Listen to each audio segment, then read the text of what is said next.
Bonjour, je m'appelle Tic et moi c'est Tac. On présente Madeline. Aujourd'hui, nous allons vous parler du livre Hélène là-haut de Myriel Zurcher. En vrai, c'est l'histoire d'un jeune garçon. Comment il s'appelle déjà? Alistair. Ah ouais. Et c'est quoi déjà son histoire? Et ben en gros, sa mère est morte un matin. Lui qui sort jamais à cause de sa fragilité car c'est un prématuré. Et bah, il a dû apprendre à se débrouiller tout seul. Ah ouais, il a même rencontré Yaro, son pote un réfugié là. C'est ça. Oh, c'est génial. Mais il se passe quoi en gros? Bah dans l'histoire, en gros, il va apprendre à se débrouiller tout seul.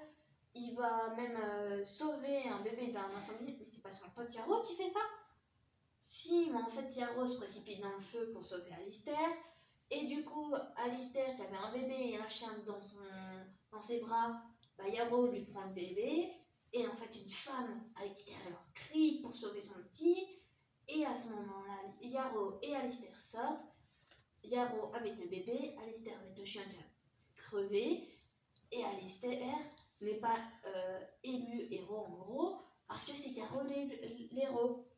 Ouais, mais comment se finit l'histoire et pourquoi on parle de la Lune? On parle de la Lune car Alistair est fan de la Lune, rêve d'aller sur la Lune, de marcher sur la Lune, etc. Ok. Et l'histoire, tu penses qu'elle finit comment? J'en sais rien, moi. Ça se trouve qu'il va apprendre à se débrouiller tout seul. Et le réfugié, tu crois qu'il va vivre comment? J'en sais rien, ça se trouve qu'il va recevoir des papiers.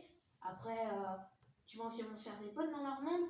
Bah, je sais pas, c'est pour ça que je te pose des questions. Bah, moi j'ai envie de le lire, pas toi? Si, je pense qu'on peut le lire. Ce sera intéressant, non? Et je vais vous lire un petit passage de l'histoire. Attention! Le bruit de la porte d'entrée retentit, à peine une vaguelette. Yaro est intrigué par ce type qui tient en laisse le chien de la vieille du 5e. Il n'y a pas que ça de bizarre. Au moment où le type arrive au pied des marches de l'immeuble, il s'arrête. Il inspire profondément, vraiment profondément, avec la poitrine qui se gonfle, la tête qui remonte et les épaules qui basculent en arrière. Le gars a dû sniffer autre chose pour avoir ce sourire béat.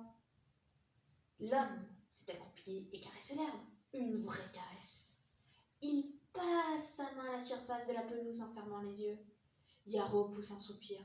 Soit le mec a le cancer et il va mourir demain, soit c'est un prisonnier qui fait le plus jeune que son âge et qui sort de 10 ans de tôle, soit il est fou.